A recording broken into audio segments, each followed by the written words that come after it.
సరిగ్గా క్రీస్తు పూర్వం 6000 సంవత్సరాల కిందట డబ్బంటే అస్సలు తెలియదు. తెలిసిందల్లా ఒక్కటే, ఆకలి.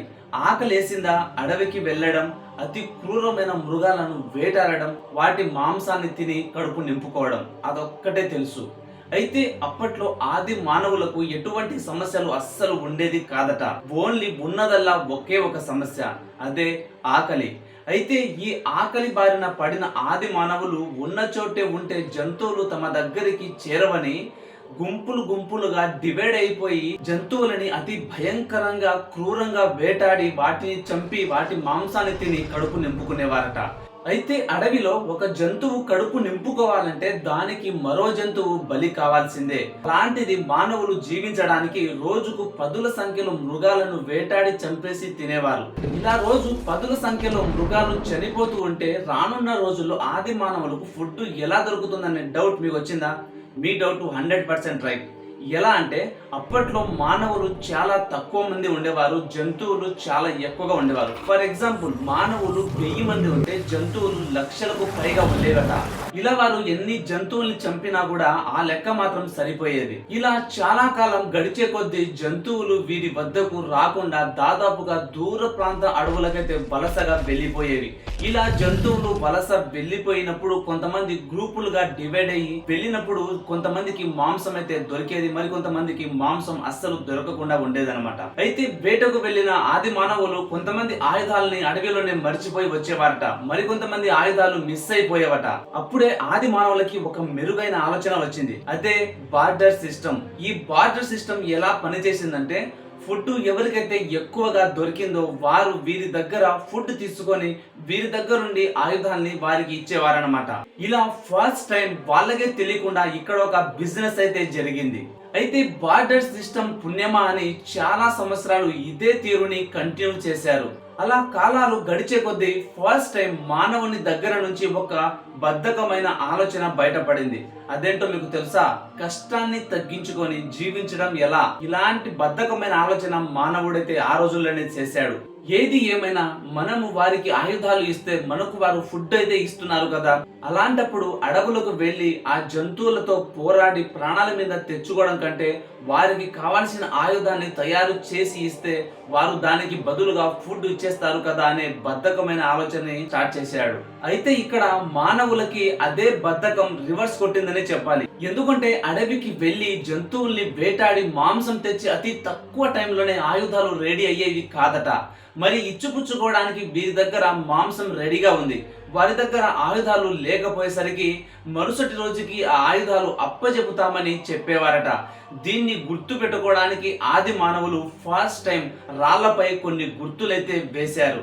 అప్పుడే ఆది మానవులలో కౌంటింగ్ సిస్టమ్ అనేది మొదలైంది. అయితే ఈ ప్రక్రియ ఎన్నో రోజులైతే గడపలేదు, ఎందుకంటే వారికి అనవసరమైన లేని వస్తువులు కూడా వారు తీసుకొని ఫుడ్ ఇచ్చేవారు. అయితే ఇక్కడ ఇరువుల గ్రూప్ కి ఇక నుంచి ఒక విలువైన వస్తువుని తీసుకొని వారికి ఫుడ్ ఇవ్వాలని డిసైడ్ అయ్యారు. అప్పట్లో విలువైన వస్తువు ఏంటో మీకు తెలుసా? గవ్వలు. ఎస్, మీరు విన్నది కరెక్టే, గవ్వలే. అయితే ఇలాంటి విలువైన బిజినెస్ ప్రక్రియను కమోడిటీస్ అని పిలిచేవారట. సడన్ గా ఈ గవ్వలు ఎక్కడి నుంచి వచ్చాయి, వీటిని విలువైనదిగా ఎలా గుర్తించారు అనే డౌట్ మీకు రావచ్చు. అప్పట్లో హిందూ మహాసముద్రం దగ్గర దొరికే ఈ గవ్వలని వారు చాలా విలువగా చూసేవారట. ఫస్ట్ అప్పట్లో మానవుడు ఒక విలువైన వస్తువు ఏదైనా ఉంది అంటే అది గవ్వలనే అని అనేవారట. ఫర్ ఎగ్జాంపుల్, ఇప్పట్లో మనకు డైమండ్ ఎంత విలువైనదో అప్పట్లో వాళ్ళకు గవ్వలు అంతే విలువగా ఉండేదట. అయితే ఈ గవ్వల బిజినెస్ చాలా సంవత్సరాలే జరిగింది. కాలం గడిచే కొద్దీ కుండలు, రంగురాలు, పూసలు, ఉప్పు ఇలా వంట సామానికి సంబంధించిన కొన్ని పంట పొలాలు కూడా మానవుల దగ్గరికి వచ్చేసాయి. దాని తరువాత కాలం గడిచే కొద్దీ లోహం ఏర్పడింది. ఆ లోహంతో మెటల్ కాయిన్ ని తయారు చేశారు. ఇక్కడ మీకు ఒక షాకింగ్ న్యూస్ చెప్పాలి. క్రీస్తు పూర్వం 6వ శతాబ్దంలో మొట్టమొదటిసారిగా నాణెం మన భారతదేశంలోనే తయారైందట. అయితే దీనికి సాక్ష్యంగా మన పురాణాలే చెబుతున్నాయి. అయితే పురాణాల ప్రకారంగా ఈ ముద్రించిన నాణెం మీద ఎలాంటి గుర్తులు ఉండేవి కావట.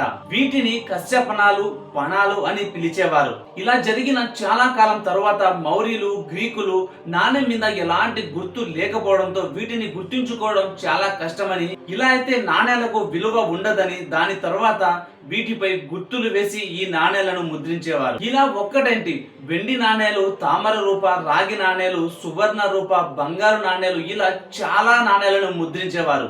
అయితే వీటిలో ఒక్కొక్క నాణ్యానికి ఒక్కొక్క పేరుతో పిలిచేవారట.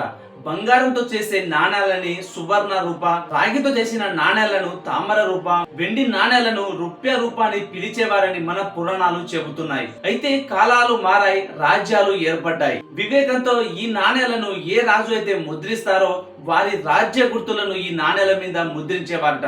ఫర్ ఎగ్జాంపుల్, ఒక నాణెం మీద పులి బొమ్మ గనుక ఉంటే ఆ నాణెం ముద్రించింది చోళ రాజులు అని చెప్పేవారట. అదే నాణెం మీద ఎలుగుబంటి గనుక ముద్రించి ఉంటే అది చాణక్యుల రాజులదని చెప్పేవారట. ఎద్దు బొమ్మ గనుక ఉంటే అది పల్లవులదని చెప్పేవారు. అయితే ఈ నాణేలు అత్యంత విలువగా ఎప్పుడు మారిందంటే మొఘల్ రాజులు ఎప్పుడైతే అడుగు పెట్టారో అప్పటి నుంచే ఈ నాణేలకు రూపం మారిపోయింది. ఫస్ట్ టైం 178 గ్రాములతో సిల్వర్ కాయిన్ ని 1526వ సంవత్సరంలో ఏడీలో మొఘల్ చక్రవర్తి షేర్షా సూరి ప్రకటించారు. అయితే ఈ సిల్వర్ కాయిన్ ని ఎప్పుడైతే బయటికి వచ్చిందో ఒక్క కాయిన్ కి దాదాపుగా 48 కాపర్ కాయిన్లను ఇవ్వాల్సి వచ్చిందట. అయితే ఈ కాపర్ కాయిన్లను దామ్ గా పిలిచేవారట. ఇంకొకటి ఏమిటంటే 168 గ్రాములతో ముద్రించిన బంగారు నాణేలను మొహరం అని పిలిచేవారట. ఇలా ఈ కాయిన్లన్నీ ఒకప్పటి రాజ్యాలను ఏలేశాయి. ఒకానొకప్పుడు ఈ కాయిన్లను స్టోర్ చేయడానికి చాలా కష్టతరంగా మారింది. అప్పుడే చైనా దగ్గర నుంచి ఒక సరికొత్త సలహా అయితే బయటికి వచ్చింది. అదే పేపర్ మనీ, కరెన్సీ నోట్లు. ఇప్పుడు కరెన్సీ నోట్లను వాడుతున్నారంటే అది ఒకప్పటి చైనా ఐడియానే. ఇప్పుడు క్యాష్ పేమెంట్ తో కలిపి డిజిటల్ పేమెంట్, ఆన్లైన్ పేమెంట్ కూడా వచ్చేసాయి. 4 రోజులు గడిస్తే ఏ పేమెంట్ కి తీసుకెళ్తుందో ఎవరికైతే తెలియదు. వీడియో మీకు ఇంట్రెస్ట్ గా అనిపించింది అనుకుంటున్నాను. ఒకవేళ మీరు ఇన్ఫర్మేటివ్ గా ఫీల్ అయినట్లయితే నా కష్టానికి ఒక్క లైక్ వేసుకోండి. అలాగే ఈ వీడియోలో నా ఎక్స్ప్లెనేషన్ ఎలా అనిపించిందో ఒకే ఒక్క కామెంట్ చేయండి. ఇలాంటి ఇంట్రెస్టింగ్ ఫ్యాక్ట్లు మరిన్ని మీరు చూడాలి అనుకుంటే మన ఛానల్ ని ఇప్పుడే సబ్స్క్రైబ్ చేసుకోండి. ఇంకో మంచి ఇంట్రెస్టింగ్ ఫ్యాక్ట్ తో మీ ముందుకు వచ్చేస్తాను. అంతవరకు సెలవు. Bye bye. Have a nice day. See you next video. మంచిది.